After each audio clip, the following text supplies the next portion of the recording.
Hey guys, once again welcome back to my channel AP education hub. और आज इस video में हम डिस्कस करेंगे poem Leda and the swan के बारे में।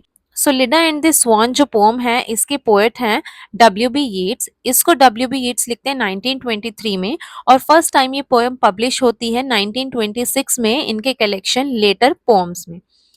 ये पोएम एक सोनेट है। सोनेट क्या होता है? 14 लाइंस की एक पोएम होती है जिसमें 4 लाइंस के 3 स्टांजास होते हैं, और लास्ट में एक कपलेट होता है जो 2 लाइंस का होता है।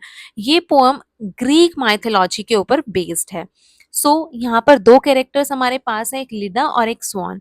लिडा जो है ये एक ह्यूमन कैरेक्टर है, एक गर्ल है जो कि बहुत ही ब्यूटीफुल होती है, और जो स्वान है वो यहाँ पर गॉड है, मतलब king of gods and goddesses हैं, जो कि जुपिटर है या फिर जेयस कह लो, एक ही बात है। तो ये पोम स्टार्ट किस तरीके से होती है? देखो, जो लिडा होती है वो नहा रही होती है पोंड में। वो बहुत सुंदर होती है, वो नेकेड होती है, वो नहा रही होती है। तो जो जेयस है वो लिडा की ब्यूटी से बहुत ज्यादा इम्प्रेस्ड होते हैं, और वो अपने आप को ट्रांसफॉर्म कर लेते हैं एक स्वान में, और वो वहां पर अपीयर हो जाते हैं लिडा के पास। वो आते हैं और उसको रेप करने की कोशिश करते हैं। जैसे बर्ड होते हैं उनके बहुत ज्यादा हैवी फीदर्स होते हैं, तो यहाँ पर जो स्वान है उसके इतने ज्यादा हैवी फीदर्स हैं, और वो लिडा के ऊपर फड़फड़ा रहे हैं।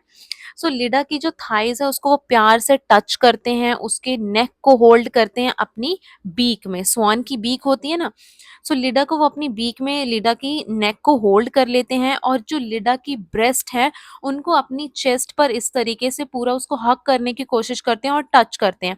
मतलब यहाँ पर जब मैं आपको ये पोम बता रही हूँ तो आप वो इमेजरी, मतलब एक इमेज आपके सामने अपीयर हो जाती है कि हाँ, किस तरीके का सीन वहां पर होगा। तो यहाँ पर डब्ल्यू बी येट्स जो है वो बहुत ही अमेजिंग तरीके से यहाँ पर इस तरीके से बता रहे हैं कि वो पूरी इमेज हमारी आंखों के सामने बन जा रही है।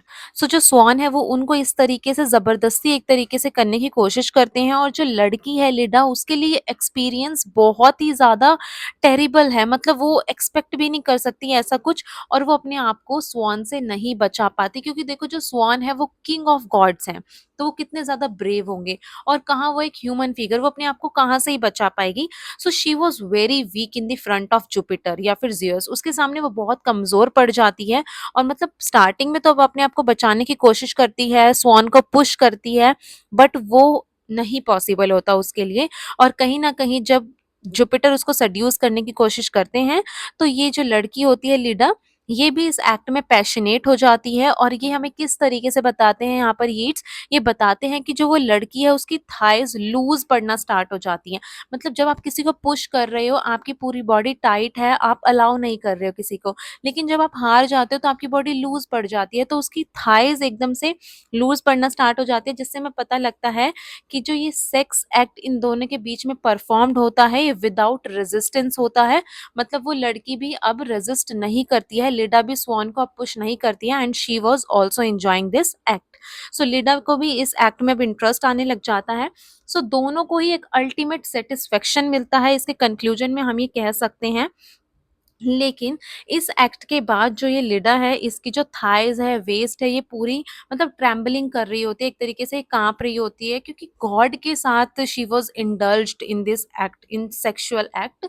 ऑब्वियसली उसकी बॉडी बहुत वीक पड़ जाती है वहां पर।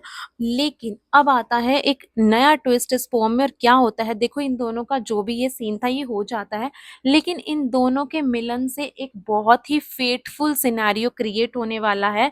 फ्यूचर में इसके जो कॉन्सिक्वेंसेस है वो हमें देखने के लिए मिलते हैं। किस तरीके से? देखो, यहाँ में दिखाया गया कि किस तरीके से गॉड ह्यूमन फिगर को, मतलब कहीं ना कहीं एक सुपर ह्यूमन ह्यूमन फिगर के साथ आते हैं, और वो उसको सड्यूस करते हैं। तो इन दोनों के मिलन से जो है लिडा को एक बेबी पैदा होता है, जो कि एक लड़की होती है, हेलन। हेलन के बारे में आपने सुना होगा, अगर आपने द इलियड पोएम पढ़ी है होमर की, तो उसमें हेलन होती है जो कि बहुत ही सुंदर होती है। तो वो इन दोनों की बेटी होती है, and she is the reason behind the Trojan war. जो ट्रोजन वॉर होता है उसके पीछे वही जिम्मेदार होती है। तो इन दोनों के मिलन की एक निशानी हेलन होती है, जिसके कारण ट्रोजन वॉर होता है।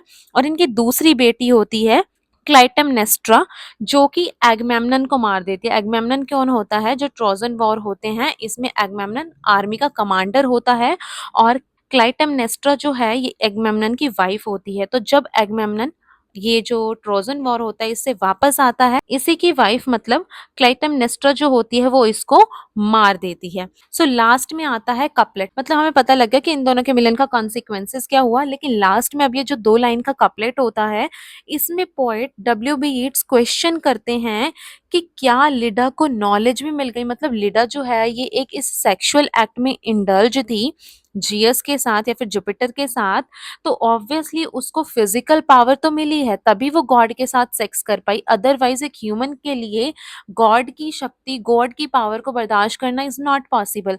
तो यहाँ पर हमें ये तो पता लग गया कि लिडा को जियस ने कुछ फिजिकल पावर तो दी ही है, लेकिन यहाँ पर पोएट क्वेश्चन करते हैं कि क्या लिडा को गॉड ने नॉलेज भी दी है, क्या इस सेक्सुअल एक्टिविटी के थ्रू उसमें कुछ नॉलेज भी आई है, क्योंकि वो दोनों एक दूसरे के साथ इतने ज्यादा क्लोज थे। तो यहाँ पर ये क्वेश्चन पोएट का होता है और ये पोम किस तरीके से खत्म होती है कि जो स्वान है उसका अब इंटरेस्ट खत्म हो गया, क्योंकि उसका जो पर्पस था टू रेप लिडा वो कहीं ना कहीं कंप्लीट हो गया है। So swan is no longer interested in her, और जो स्वान होती है वो अपनी बीक से उस लड़की की, लिडा की गर्दन छोड़ देती है और उसका जो पर्पस था वो कंप्लीट हो गया।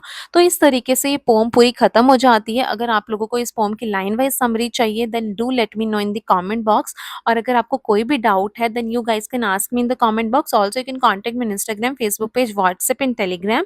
I'll provide the link of all the four in the description box, and do like and subscribe to my channel.